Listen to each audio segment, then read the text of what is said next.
Саламатсыздарбы, урматтуу телекөрүүчүлөр, түз эфирде актуалдуу маек көрсөтүүсү сиздер менен мен Перизада Дүйшөнкулова. Жалпы эле экология тармагында кандай өзгөрүүлөр болду жана жакшы кандай жыйынтыктар аткарылды?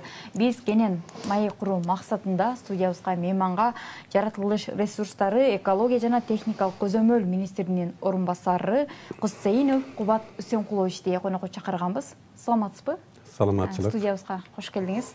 Рахмат. Кубат мырза, айта кетсеңиз, алгачкы эле сурообуз ушу быйыл негизи туризм тармагында абдан көп жетишкендиктер болду. Ошо менен катар эле ушул президенттин жайрылыгына ылайык ысык көл аймагында экологияны коргоо боюнча кандай жакшы жыйынтыктар болду? Рахмат, урматтуу телекөрүүчүлөр. Быйыл аба ырайынын аптабынын ысык болгонуна байланыштуу жана мамлекетибиздеги баягы бейпилдик, стабильность болгондуктан анан чет элдик жана өзүбүздүн жергиликтүү саякатчылар, туристтер ошол ысык көлүбүзгө көбүрөөк келди. Ошондой эле баардыгыңыздарга белгилүү президентибиз урматтуу Садыр Нуркожоевич Жапаровдун жарлыгы чыккан ысык көлдүн экологиясын коргоо боюнча кечиктирилгис чараларды көрүү боюнча жарлык 131 жарлык. Бул жарлыкты жалпы ошол президенттик аппараттын жетекчилери жана ошол министрлер кабинетинин төрагасы дагы көзөмөлгө алып, биздин министрлик бул боюнча экология тармагына жоопкерчиликтүү министрлик болгондуктан жеринде алкылыктуу иштерди жүргүздүк деп бааласак болот. Себеби биздин министр баш болуп ошол жердеги тазалык боюнча 2 ирет жалпы ишембилик өткөрдүк. Жана ошондой эле браконьерлер менен күрөшүү боюнча дагы биздин ысык көл боюнча башкармалыктар күндүр түндүр иштерди алып барды. Ошондой эле президенттик аппараттын көзөмөр башкармалыгы Осмонов Азамат Кыргызбаевич өзү ар бир жекшембиде ошол ысык көлдө болуп, ошо жалпы ысык көлдүн экологиясын сактоо боюнча, коргоо боюнча иш-чараларда аткарыла турган, керек болсо ошол жердеги пароход кемелердин дагы кандай ошо зыяндуулугуна чейин, ошо катамарандарга чейин ошолордун коопсуздугун өзү көзөмөлдөп биз менен бирге иш жүргүзүп атты. Андан сырткары агрардык саясат, экология комитети дагы ошол биз менен иш жүргүзүп, семинарларды өткөрүп, жалпы элдерге түшүндүрүү иштерин да жүргүзүп атты. Ошондо сиздин оюңуз боюнча жылдагыдан ысык көлдүн экологиясын коргоо боюнча жакшы жыйынтыктар болду? Буюрса дедик, бирок эми ал жакта кемчиликтер дагы болду. Себеби көп эл келгенден кийин ошол биздин тазалык тармагындагы техникалардын жетишпегендиктери, ошол көйгөйлүү маселелер дагы туруп турду. Анын үстүнө өзүңүздөргө белгилүү болгондой саркындуу сууларды алуу, же болбосо очистное сооружение деп коет, алар дагы ошол үлгүрбөгөн белгиси болду. Ошол эле 131 указдын аткарылышы боюнча учурда балыкчыда саркындуу суу очистное сооружение курулуп атат дагы, бир 70%га бүтөйүн деп калды. Анан Кудай буйрса келечекте ошол эле проекттин уландысы Каракол шалында уланат. Андан кийин ошол Чолпон Ата шаарына менен берки Карой, Бостери боюнча дагы бир проекттер бар. Абдан жакшы. Ушу сиз айтып кеттиңиз, бул тармакта көп өзгөрүүлөр болуп атат деп. Чын негизи эле сиздердин министрликте кандай долбоорлор, мында көзгө көрүнөрлүк долбоорлор быйыл ишке ашты? Анан дагы алдыда кандай пландарыңыздар бар? Рахмат. Биз эми бул эң орчундусунан баштайын. Президентибиз өзүнүн жарлыгы менен суу жана жер ресурстарын эффективдүү, натыйжалуу пайдалануу максатында улуттук кеңеш түзгөн. Бул суу жер боюнча улуттук кеңеш. Төрагасы болуп өзү президентибиз Садыр Нуркожоевич, орун басарлары министрлер кабинетинин төрагасы Акылбек Сөнбекович Жапаров, дагы бир төраганын орун басары бул биздин министрибиз Мелис Жусупжанович Тургунбаев. Бул эми улуттук кеңештин секретариаты болуп, бул функция биздин жаратылыш ресурстары экология техникалык көзөмөл министрлигине жүктөлгөн. Бул боюнча бардыгыңыздарга белгилүү, бул биздин министрлик суу ресурстары боюнча стратегияны иштеп чыктык. Бул стратегия ошол улуттук кеңештин биринчи отурумунда талкууланып, алымча кошумчасы менен түздөлүп, биринчи отурумда кабыл алынды. Ошондой эле министрлер кабинетинин тескемеси менен иш чаралары бекитилип, учурда иш стратегияны аткаруу боюнча иш жүрүп атат. Дагы бул чоң жетишкендикти белгилей кетишибиз керек. Суу форуму Бишкекте өттү. Бул эл аралык суу форум болду. Дүйнөлүк банктын колдоосу менен жана ошондой эле сууга тийиштүү болгон дүйнө жүзүндөгү көптөгөн өлкөлөрдүн өкүлдөрү биз ошол суу форумуна катышып, ар кандай талкуулар болду да, анан тийиштүү резолюция колдондук.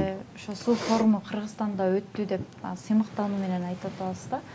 Негизи эле ошонун Кыргызстанга канчалык деңгээлде пайда алып келди? Бул эми дүйнө жүзүндө суу саясаты эң орчундуу болуп атат. Эми суусуз ар бир дагы флора, фауна жашай албайт да. Ошондуктан мына быйыл эле биздин Кыргызстандагы жана жалпы эле Орто Азиядагы көрүнүштөр суу кескин түрдө азайганы жылдан жылга белгилүү болуп баратат. Ушул боюнча суунун азайысын, мөңгүлөрдүн ээрүүсүн алдын алуу максатындагы иш чараларды жасоо болуп эсептелет да. Ошондой эле жана эмне үчүн дүйнө жүзүндөгү суу боюнча тийиштүү учреждениялер келип бизге кол сунуп атканы, бул ушул тармакта жардам беребиз деп биздин проблеманы чечүүгө кол сунуп атышат да. Мындан жакшы, кийинки суроого өтсөк, мына негизи эле Кыргызстандын аймагында канча мамлекеттик корук бар? Негизи эле акыркы учурда чакан мамлекеттик коруктардагы ушу көбөйүп атат, саны абдан көп. Анан ошондой эле ошол менен катар эле жаныбарларды коргоо боюнча тоо текелери, кара кулжа, ошондой эле башка кыргызыл китепке кирген жаныбарлар боюнча дагы кошумча айта кетсеңиз. Жакшы суроо болду. Биздин Кыргызстанда мамлекеттик жаратылыш заповедник деп коебуз. Булар 10. Мамлекеттик жаратылыш парктары булар 13. Эми учурдан пайдаланып эсиме түштү. Бүгүн дүйнө жүзү боюнча саякатчылардын, туристтердин эл аралык күнү. Ошо телекөрүүчүлөрдү бүгүнкү саякатчылардын күнү менен мен куттуктап кетүүгө уруксат этиңиздер. Себеби 1979 жылдан бери дүйнө жүзүндө бүгүнкү күндү саякатчылардын күнү деп белгилеп келатышат. Анан эми бул экологияга бир чоң таасирин. Да, эң туура. Биз бул тиги Кыргызстандагы мамлекеттик заповедниктерди, жаратылыш парктарды өнүктүрүп өстүрүш үчүн министрлер кабинетinin төрағасы Акылбек Сөмбек Жапаровтан дагы тапшырма алып келебиз. Ошол жаратылыш парктарды жана заповедниктерди ошол натыйжалуу пайдаланып, ал жерге ошол туристтердин келүүсүн этно-туристик Кыргызстандын нукура колориттери камтылганы. Ошондой эле жөө жүрүштөрдү, жанагы велосипедтер менен велодорожкаларды түзүү боюнча биз тапшырма алганбыз. Бул боюнча бүгүнкү күндө биз ошол заповедниктерде, ошол биздин жаратылыш парктарда туристтерди тартуу боюнча концепцияны бүткөнү калдык. Бул дагы биздин жетишкендик деп ойлойбуз. Анткени бул жаратылыш парктарда эми өзгөчө корголуучу аймактарда өзүнүн тийиштүү мыйзамы бар. Мыйзам боюнча ал жактар нукура табигый жаратылыштын процессин бузбай, ошол адам антропогендик аралашпоо деген дагы көп нормалары бар. Ошолорду дагы жаратылыштын нукура табигатын бузбай, жанагы зоналарга бөлүп, зоналардын ошол парктарга тиештүү да. Ошол жерге биздин жаратылышты чет элдиктер жана өзүбүздүн жарандары көрүүгө мүмкүнчүлүк түзүү үчүн ошол укуктук ченемдик актыларды бүгүн даярдап, айрымдары кабыл алынды. Министрлер кабинети тарабынан айрымдары болсо кабыл алуу учурунда турат. Жана ошондой эле агрардык комитетти биздин Кенжебаев Аманкан Батырбекович агичи такай бизди колдоп келип атат. Тийиштүү мыйзамдарга өзгөртүү кириш үчүн биздин проекттерди даярдап турат учурда. Кечиресиз, бир ушу министрликте ушу тармакты карайт экенсиз да. Бүгүн да ушу туристтер, саякатчылардын күнү деп айтып калдыңыз. Ушу сиздин жоопко эле мисал катары кошумчалай кетсем, Тогуз Тороо районунун аймагында Саймал Таш мамлекеттик коругу жайгашканда, мисалы ал коруктун ушу атайын сакталган таштардын көрүү үчүн туристтер азап менен жетет да, негизи элечи. Ошол тармакта сиздер жолду аттар мененби же башка унаалар менен камсыз кылуу үчүн сиздерде бир атайын шарттар барбы? Анан быйыл ал жака канча турист барып алды? Жакшы суроо болду. Тогуз Тороо районунда бир гана Саймалов Таш эмес, Каначу деген дагы бир эки жаратылыш мамлекеттик жаратылыш парктары бар.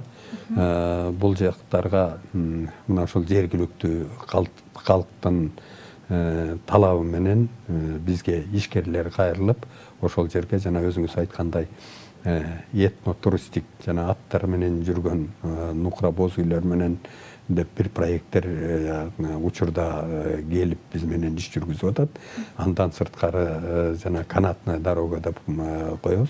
Ошол бийиктикке чейин канаттык жолдорду түзүү боюнча дагы бир проекттер келип атат. Себеби бул ички туристтерди барууга, анткени Тогуз Тороо өзүнүн географиялык жаратылышы боюнча түндүк түштүктүү ортосунда турган район болуп эсептелет. Жана ошондой эле мына жаңы альтернативдик жол бүтүп калгандан кийин бул туристтерге дагы ыңгайлуу болот. Ошондо көбүрөөк. Анан мен сиздин канча турист келди дегениңизге жооп кошумча айтпасам азыр эсимде жок болуп атат. Жана суроо бердим элем, ушу биздин аймакта ушу канча кызыл китепке кирген жаныбарлардын саны бар. Анан негизи эле тоо теке, кара кулжа, ушу бардыгы лицензия берүү тармагы сиздерге карайт. Андан сырткары ушу кызыл китепке кирген жаныбарлар боюнча кошумча айта кетсеңиз. Туура. Биз эми тоолуу аймак болгондон кийин дүйнө жүзүндө ошол бийик тоолуу аймактарга кирген өлкөбүз. Учурда Аркар Кулжа боюнча 18.000 таксанын эсимде 92 аркар кулжа бар. Ошондой эле эликтер 54 миң элик бар.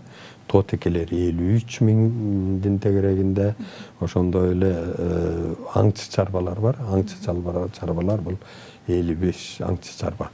Эми эң туура айттыңыз, бул жерде бул сырттан чет элдик аңчыларды алып келип аттырат экен.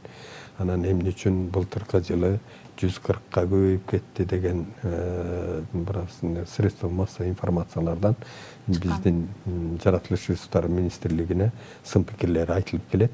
Ошондуктан бул эми эреже боюнча биз өзүбүз гана эмес, Улуттар илимдер академиясынын адистери менен ошонун алдында, Улуттук академиянын алдында биологиялык институт бар, изилдөө институту. Ошолор менен биргеликте эреже боюнча жалпы сандан 1% атууга мүмкүнчүлүк, ошо туристтик тармакта чет элдик туристтер келип, ошол мергенчилик кылганга ошондой чектелген да. Быйыл болсо ошонун санын биз 89-га кыскарттык. Себеби жогоруда айтылгандай. Бул аңчылык атайын уруксат беребиз деп атпайсыздарбы? Бул компанияларда жеке менчик компаниялар болот, анан чет элдик компаниялар. Сиз айта кетсеңиз, ушуну жылда уруксат бересиздерби, же 2 жылдын бириндеби, же 3 жылда бирден берилеби? Ушундай сиздердин чектөөлөр бар да? Чектөөлөр бар. Жылда уруксат беребиз. Мына быйылкы жылы 89 башка уруксат берилди. Анан эми сиздин сурооңуздун төркүнүн түшүнүп турам. Себеби бул жерде чет элдиктер келет экен, чоң акчаны төгөт экен деген ар кандай маалыматтар бар. Эми буларды карасак, быйылкы жылы мурдагыдан айырмаланып, биздин министрибиздин дагы бизге койгон тапшырмасы бар. Эч кандай коррупциялык схемалар болбошу керек, болбошу деген. Анткени жылда бул лицензия бергенде ар бир бирден, экиден улам комиссия жүрүп, ушундай учурлар болчу экен. Бул биздин мүмкүн бармак басты, көз кысты дегендей ыңгайлуу шарттар түзүлүшү мүмкүн. Бирок быйылкы жылы болсо бир эле жолу өткөрүп койдук дагы. Анан бул боюнча маселелер жаралбаш керек. Учурдан пайдаланып терегөрчүлөргө дагы кайрылып кетет элем. Мына ошол чет элдик туристтер келип, ошол мергенчилик кылганда ар кандай баланчага түкүнчө акча берет экен, буяка мындай центтерди берет экен деген схема бизде расмий түрдө сиздерге жоопкерчилик менен айта алам. Быйыл андай схемалар жок болот. Себеби жылда улам өткөрүлүп турган комиссияны, быйыл мен комиссиянын төрагасымын, бир гана өткөрдүм дагы, эч кандай сүйлөшүү, телефон чалуулар болбойт да. Ошону менен бул биздин коррупциялык схемага чекит койдум деп мен эсептейм. Ошондой эле урматтуу мергенчилер, биздин адистер сиздерден бир да сом, бир да цент эч ким албайт. Жана ошондой эле силерди чакырат элем, эч кимге эч кандай сүйлөшүү жолу менен же болбосо бирдеме жардам берүү жолдору менен кайрылбагыла.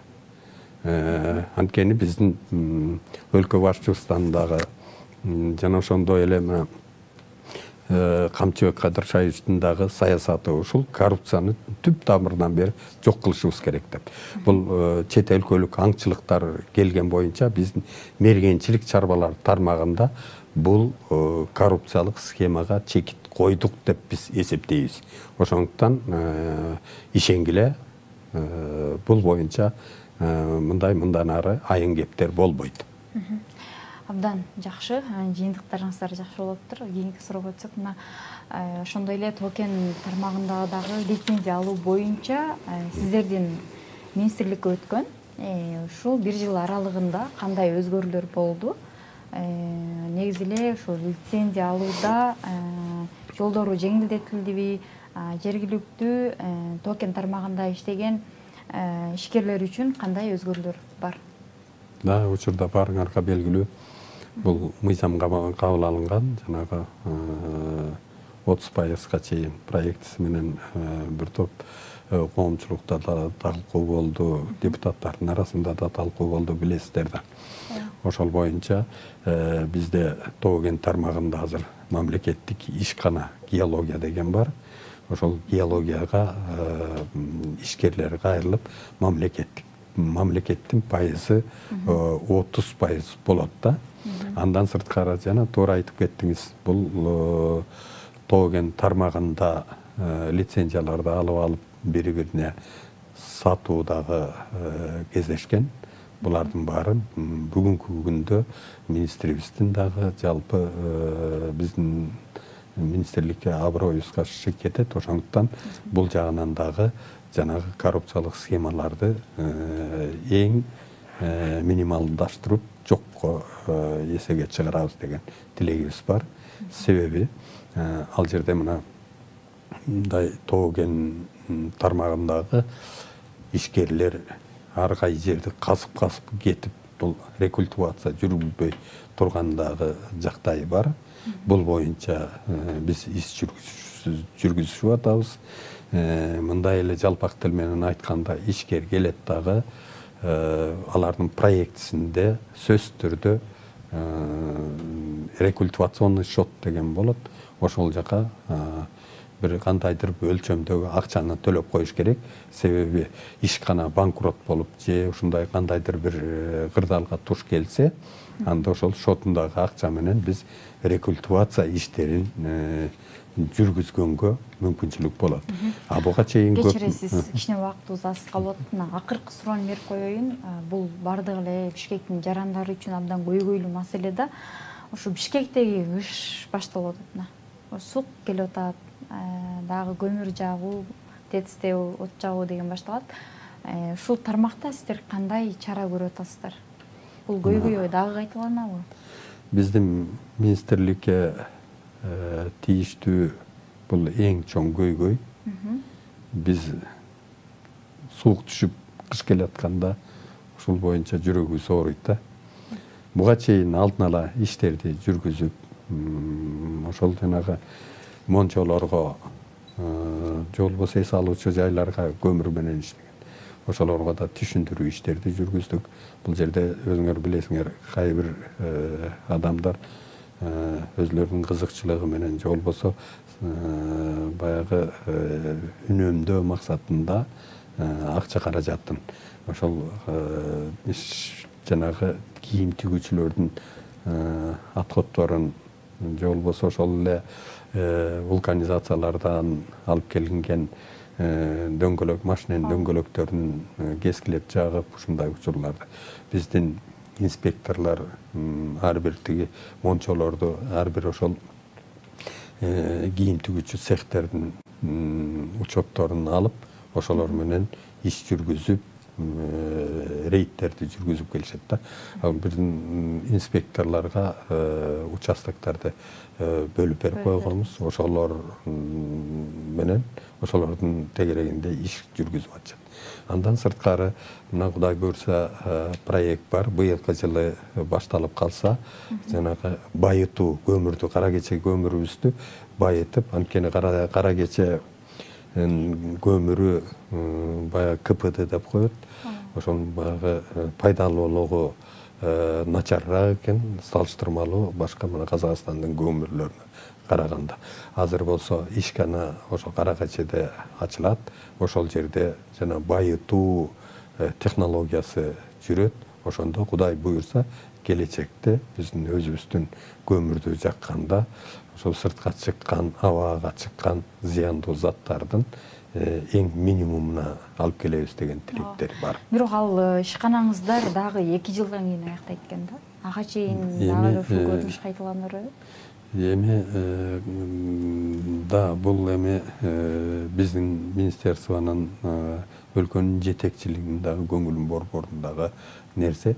Анан Кудай буйрса дагы ушундай жаңы технологиялардагы иштерди биз изилдеп, ошонун үстүндө иш жүргүзүп келебиз.